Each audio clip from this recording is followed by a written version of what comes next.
Madame l'ambassadrice de la République du Rwanda, Excellences, Mesdames et Messieurs,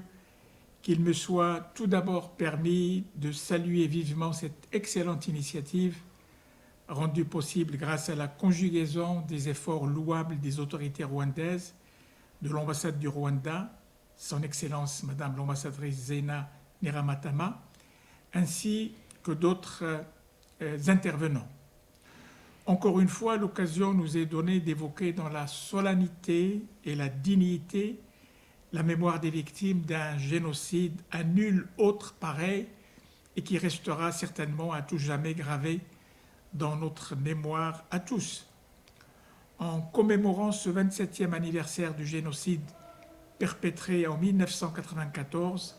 contre les Tutsis en République du Rwanda, nous accomplissons notre devoir de mémoire en tant qu'Africains et en tant qu'êtres humains tout court. Évoquer cet épisode macabre avec ses pages les plus sombres est une sorte de thérapie de groupe dont nous avons besoin pour continuer à aller de l'avant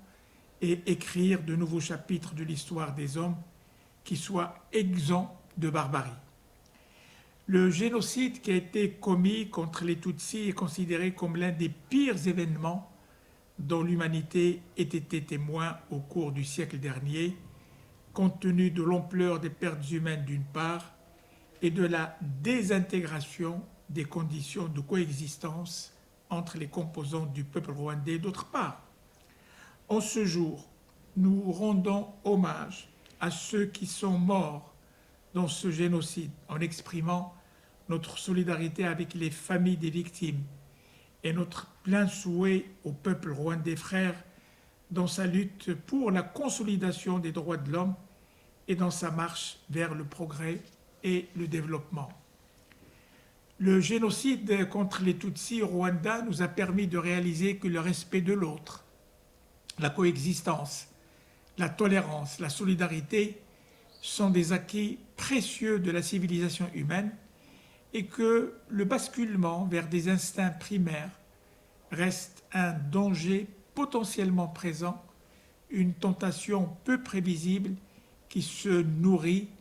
de l'obscurantisme et du mauvais leadership.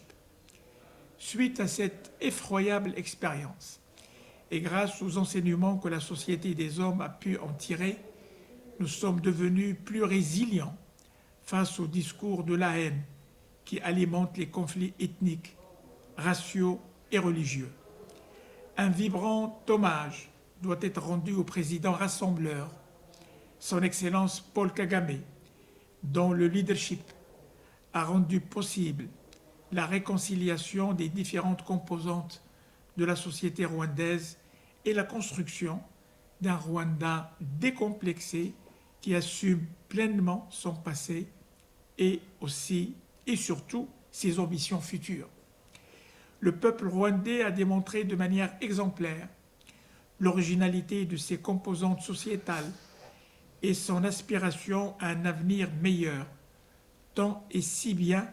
qu'il est devenu un exemple à suivre de par le monde. J'ai personnellement eu la chance d'admirer l'extraordinaire travail de mémoire accompli par le peuple rwandais frère lors de ma visite à Kigali en août 2017, lorsque j'ai eu l'insigne honneur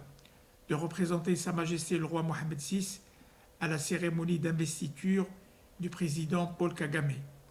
À cette occasion, j'ai eu l'occasion de visiter le mémorial du génocide rwandais. J'étais à la fois extrêmement ému, mais aussi fier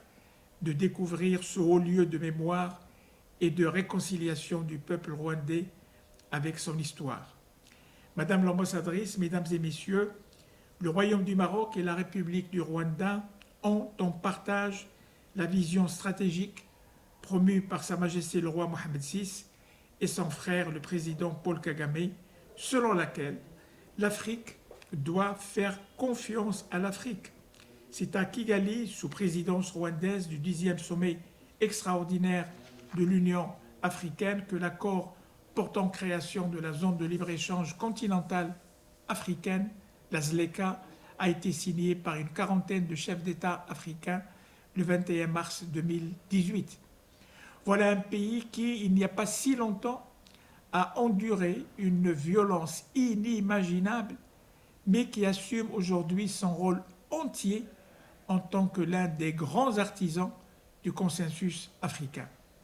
Les relations entre le Royaume du Maroc et la République du Rwanda ont été empreintes d'un dynamisme particulier qui s'est fait jour à travers l'échange de visites entre Sa Majesté le roi Mohamed VI et le président Paul Kagame, marqué du sceau de la solidarité. Ces visites ont permis l'élaboration d'un modèle innovant de coopération sud-sud qui a pour principale priorité le co-développement et surtout la satisfaction des besoins vitaux des populations. En tant que président de la Chambre des représentants du Royaume du Maroc, j'ai veillé à traduire sur le plan parlementaire l'excellence des relations qui unissent nos deux pays frères. J'ai aussi eu l'honneur d'accueillir ici à Rabat mon homologue rwandaise, Madame Donati Mukabalisa. À cette occasion, nous nous sommes engagés à soutenir les mécanismes de dialogue et de concertation entre nos deux institutions législatives. Pour conclure, je voudrais exprimer mon respect et mon admiration à tous mes frères rwandais et à toutes mes sœurs rwandaises qui ont prouvé au monde entier qu'en entretenant leur mémoire, ils ont réussi à changer le cours de leur histoire. Vive la fraternité maroco-rwandaise, vive l'Afrique.